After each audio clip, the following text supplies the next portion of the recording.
Maju terus untuk catur Indonesia. Catur, yes. Indonesia, Jaya! yeay.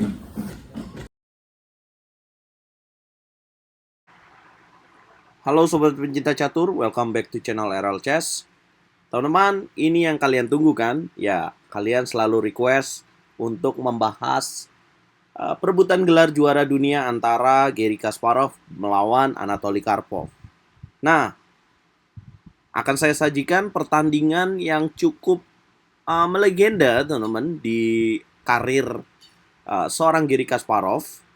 Dan partai ini disebut sebagai rangkaian permainan Kasparov salah satu yang terbaik dalam permainan caturnya, teman-teman.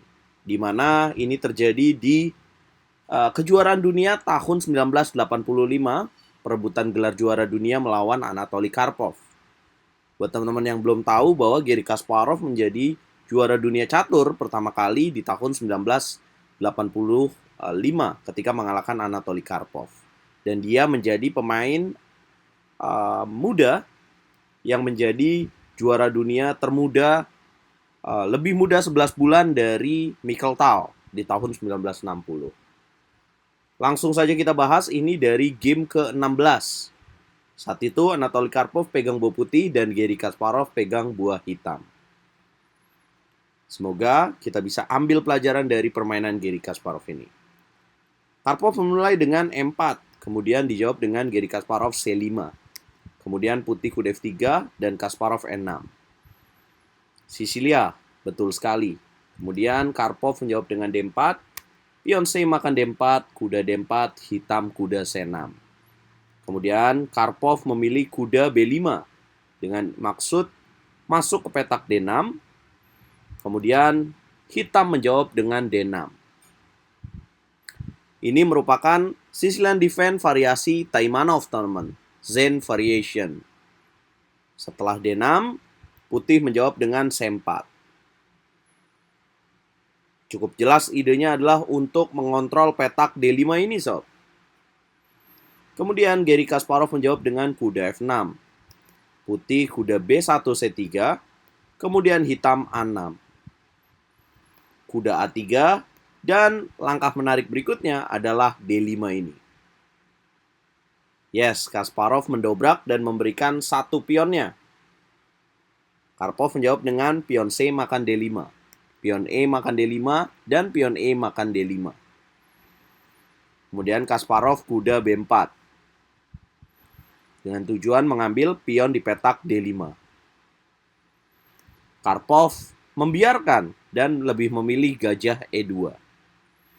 Oh ya, teman-teman, buat yang belum tahu juga bahwa variasi ini disebut dengan selain Taimanov dan Zen variation juga terkenal dengan sebutan Kasparov Gambit. Karena spesialnya langkah-langkah dalam game ini. Melanjutkan ini, Kasparov tidak buru-buru mengambil pion di petak D5, tapi dia memilih gajah ke petak C5. Putih rokade pendek, hitam rokade pendek. Kemudian Karpov menjaga pion D5 dengan gajah F3. Kasparov gajah ke petak F5.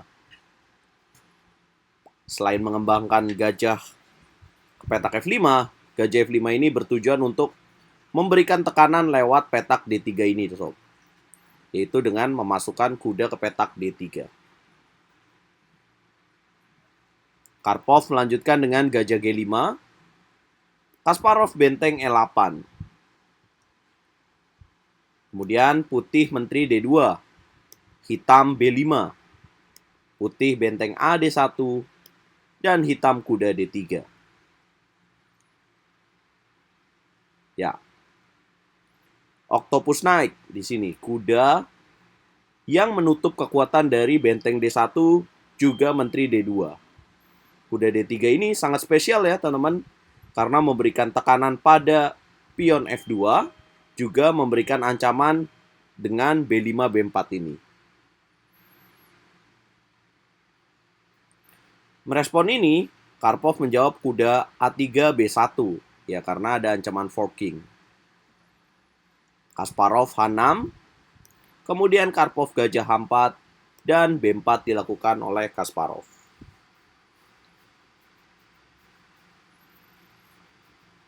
Kemudian Karpov kuda A4. Hitam gajah D6. Perlu diingat ya bahwa sejauh 19 langkah ini putih masih unggul loh dengan satu pion. Tapi kenapa evolution bar-nya unggul untuk hitam? Ya karena ruang ya teman-teman. Yaitu buah-buah hitam lebih bagus ketimbang buah dari Anatoly Karpov. Kalau kita lihat di sini, Kasparov mungkin ide berikutnya adalah untuk gajah F4 dan memberikan tekanan pada menteri. Dan kuda D3 ini sangat merepotkan sekali ya, teman-teman. Dan kita lanjutkan partainya. Karpov langsung taktis gajah ke petak G3. Kasparov benteng C8, putih B3. Bingung juga nih menterinya mau kemana. Karena pergerakan menterinya dibatasi oleh benteng dan juga tidak bisa menteri F4. Sementara dengan tidak bergeraknya menteri dari petak D2, membuat kuda-kuda milik Anatoly Karpov ini sangat pasif sekali, teman-teman.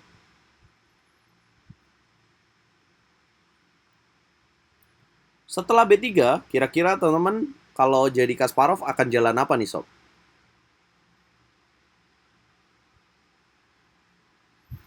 Yes, Kasparov jawab G5, memberikan tekanan terus kepada Anatoly Karpov.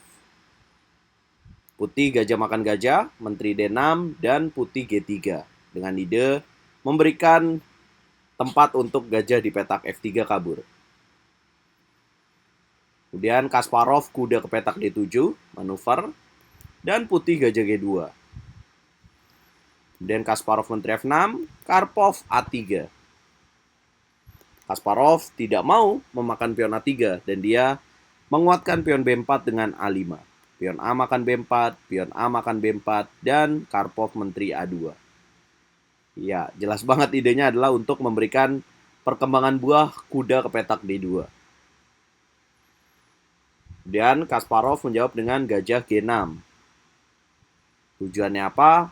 Kalau saya lihat sih tujuannya adalah untuk mengaktifkan kuda D ke petak E5 dan kuda F3. Kemudian Karpov D6 memberikan pion gratis cuma-cuma. Apakah kalian akan memilih mengambil pion D6 atau kalian melakukan langkah lain, sob? Yes, Kasparov tidak mengambil pion tersebut, tapi dia lebih memilih G4, yaitu menekan ruang-ruang milik putih dengan ide selanjutnya kuda E5 dan kuda F3 ini. Kenapa sih kalau misalkan hitam ambil pion D6 itu salah nggak sih? Sebenarnya bisa-bisa aja ya sob, cuman jadi lambat nih serangan dari putih. Serangan dari hitam ini jadi lebih lambat ya. Jadi pion D6 ini pasti jatuh, jadi kalau dari sisi permainan mendingan kita milih fokus nyerang aja. Dan itulah yang dilakukan oleh Kasparov. G4, kemudian Karpov menteri D2, ancam pion petak H6. Raja G7, Kasparov, kemudian Karpov F3. Nah, barulah Kasparov ambil pion D6. Pion F makan G4, Kasparov skak menteri D4. Raja H1, kuda F6 dimainkan oleh Kasparov. Kemudian benteng F4 dilakukan oleh Anatoly Karpov. Langkah atraktif yang jelas tidak bisa dimakan karena menteri akan jatuh. Nah, Sobat RL Chess, langkah apa yang akan kalian pilih untuk merespon benteng F4 ini? Apakah dengan memilih mundur atau kalian punya jawaban lain? Nah, luar biasa banget kalau kalian menjawab dengan kuda ke petak M4. Boom. Diancem malah ancem balik. Itu kerennya sih. Nah, kalau Anatoly Karpov makan makan kuda di petak D3 ya, maka akan ada kuda F2. Dan memang sih dalam partainya dia makan kuda di petak D3. Nah, bagaimana jika dia memilih menterinya hanya kabur ya, kabur ke petak A2 kembali, maka ini akan kalah untuk Anatoly Karpov dengan kuda D3 F2 skak dan benteng di petak D1 akan jatuh. Kalau dilanjutkan dengan raja ke petak E1, ya jelas ya kalah ini teman-teman. So, akhirnya setelah kuda E4, memang Karpov makan kuda di petak D3. Dan kuda F2. Tepat sekali. Skakster, ya apabila benteng makan F2 ya, maka lanjutan dengan gajah D3. Begitupun dengan partainya, karena tidak memilih raja G1. Kalau raja G1, maka hitam akan melanjutkan dengan kuda ke petak H3. Apabila raja H1, maka akan ada lanjutan menteri makan menteri D3. Kalau dimakan, maka akan datang benteng ke petak E1.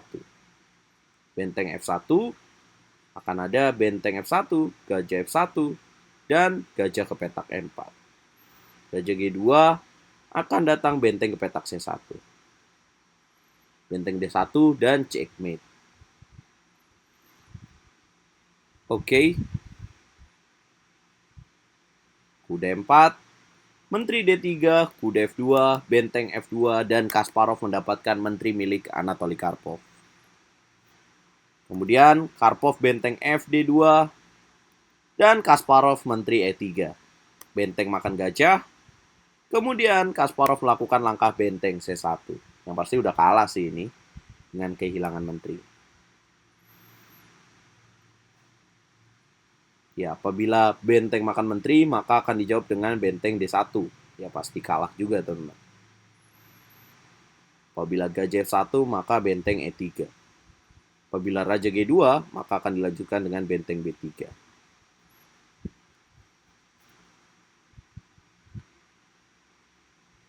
Ya, benteng D3, benteng C1, dan putih kuda B2. Dapatkah kalian lanjutkan kemenangan dari Garry Kasparov? Yes, tepat sekali kalau kalian pilih menteri F2. Dan tidak memilih benteng C1 ya, karena kalau makan benteng C1 akan mat dengan 3 langkah.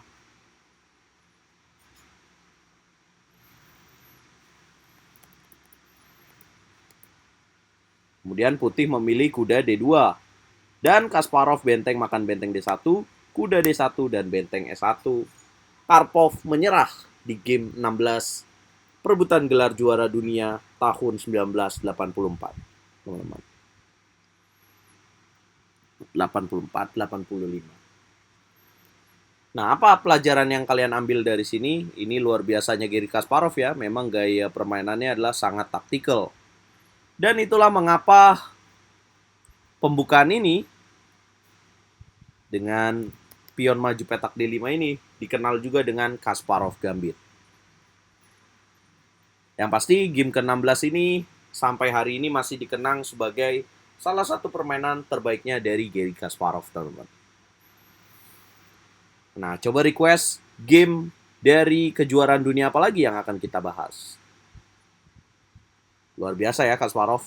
Kalau saya ditanya 3 pemain catur terbaik di dunia sepanjang masa, saya tidak akan melewatkan nama Garry Kasparov. Kalau kalian gimana, teman-teman? Apa yang kalian ingat dari Garry Kasparov? Jangan lupa like, share, dan subscribe. Dan dukung terus Pecatur Indonesia. Dukung terus Eral Chess. Catur Yes Indonesia Jaya Bosku.